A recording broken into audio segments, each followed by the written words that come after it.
ನಿಂಗೇನಾಗಲ್ಲ ಕಣ ನಾನಿದ್ದೀನೋ ನಿಂಗೇನಾಗಲ್ಲ ಕಣ ಅವ್ರು ಸಾಯಿಸ್ಬಿಡ್ತಾರೆ ಕಣ ಇನ್ಮೇಲೆ ನೀನೇ ಅವ್ರಿಗೆಲ್ಲ ಕಣ ನೀನೇ ಅವ್ರಿಗೆಲ್ಲ ಕಾಪಾಡು ನಾನಿದ್ದೆ ಕಾಪಾಡು ಕಣ ಹೇ ಕೃಷ್ಣ ಹೇ ಕೃಷ್ಣ ಎದ್ದಾಳೋ ಎದ್ದಾಳೋ ಹೇ ಕೃಷ್ಣ ಹೇ ಕೃಷ್ಣ ಹೇ ನಿನಗೆ ಮೋಸ ಮಾಡಕ್ಕಾಗಲ್ಲ ಕಣ ಹೇ ಕೃಷ್ಣ ಹೇ ಕೃಷ್ಣ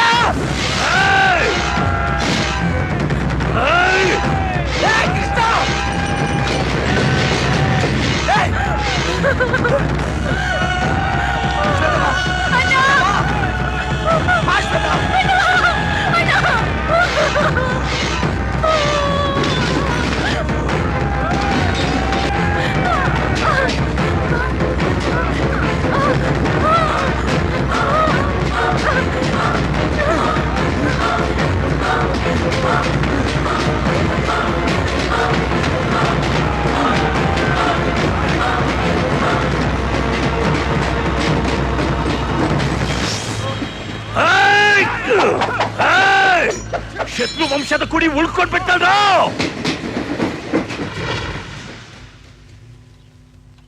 ಶ್ವೇತನ್ ಕಾಪಾಡು ಅಂತ ಕೃಷ್ಣ ಕೇಳ್ಕೊಂಡ.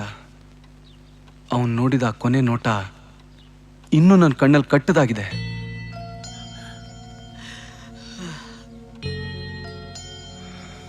ಈ ವಿಷಯ ಮೊದಲೇ ನಿಮಗೆ ಗೊತ್ತಾದ್ರೆ ನನಗೇನಾಗುತ್ತೋ ಅನ್ನೋ ಭಯದಲ್ಲಿ ಶ್ವೇತನ್ಗೆ ನೀವು ಆಶ್ರಯ ಕೊಡಲ್ಲ ಅಂತ ನಿಮ್ಮ ಹತ್ರ ಈ ವಿಷಯ ಹೇಳಲಿಲ್ಲ. ತಪ್ಪು ಮಾಡ್ಬಿಟ್ಟೆ ಕಣೋ ನೀನು.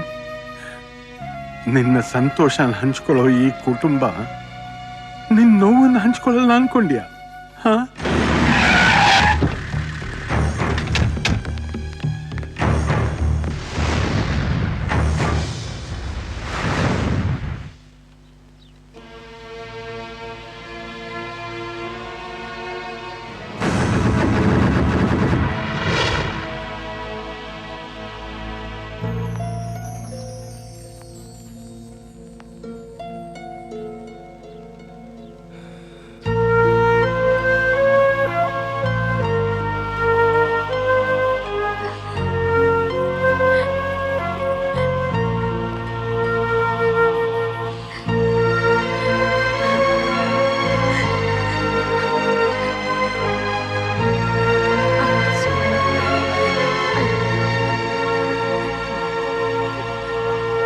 ಗಜ ಶಿವಣ್ಣ,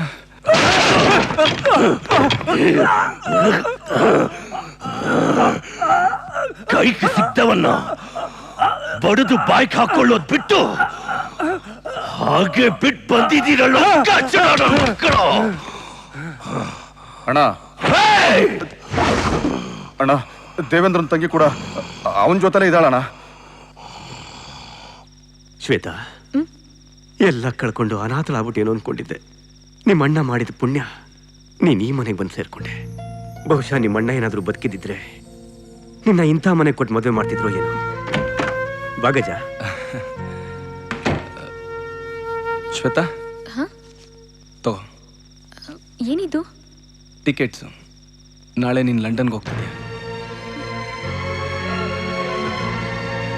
ಎಲ್ಲ ಏರ್ಪಾಟು ಮಾಡಿದ್ದೀನಿ. ಗಜ, ಶ್ವೇತಾ ಯಾಕೆ ಲಂಡನ್ಗೆ ಹೋಗ್ಬೇಕು? ಹೋಗ್ಬೇಕಣ್ಣ. ದೇವಣ್ಣ ಹೇಳಿದ್ ನೆನಪಿಲ್ವಾ? ಅವಳು ನಮ್ಮನ್ನು ಮರೆತರೂ ಪರವಾಗಿಲ್ಲ, ಆದರೆ ಈ ದ್ವೇಷ ಮಾತ್ರ ಅವಳಿಗೆ ಜ್ಞಾಪಕಕ್ಕೆ ಬರಬಾರ್ದು ಅಂತ.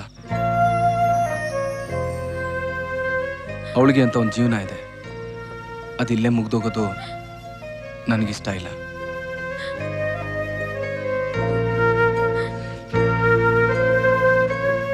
ಗಜ, ನಿನ್ ಶ್ವೇತನ ಎಲ್ಲೇ ಕಳ್ಸ್ಕೊಟ್ರು ಈ ಸಮಸ್ಯೆ ಬಗ್ಗೆ ಹರಿಯೋದಿಲ್ಲ. ನೋಡು, ನಿನ್ಗೆ ಆ ಸೂರಪ್ಪನ ಬಗ್ಗೆ ಇನ್ನೂ ಗೊತ್ತಿಲ್ಲ. ನನ್ನ ಬಗ್ಗೆ ಅವನು ಗೊತ್ತಿಲ್ಲ. ಚಿಕ್ಕಂದಿನಿಂದ ನಾನು ಇಷ್ಟಪಟ್ಟಿದ್ದು ನನಗೆ ಸಿಗ್ಲಿಲ್ಲ ಅಣ್ಣ. ನನ್ನ ಹತ್ರ ಇರಬೇಕು ಅನ್ಕೊಂಡವರೆಲ್ಲ ನನ್ನಿಂದ ದೂರ ಹೋಗ್ಬಿಡ್ತಾರೆ. ಇವರು ಹಾಗೆ. ನಾನು ಇವ್ರ ಪ್ರೀತಿ ಬಯಸ್ತೀನಿ ಅಣ್ಣ. ಇವರು ಮಮತೆ ತೋರಿಸಿ ಹೊರಟೋಗ್ತಾರೆ. ನನಗೆ ಯಾಕೆ ಹೀಗಾಗತ್ತೆ? ನಾನು ಯಾವಾಗ್ಲೂ ಎಲ್ರಿಂದ ದೂರನೇ ಹೋಗ್ಬೇಕಾ?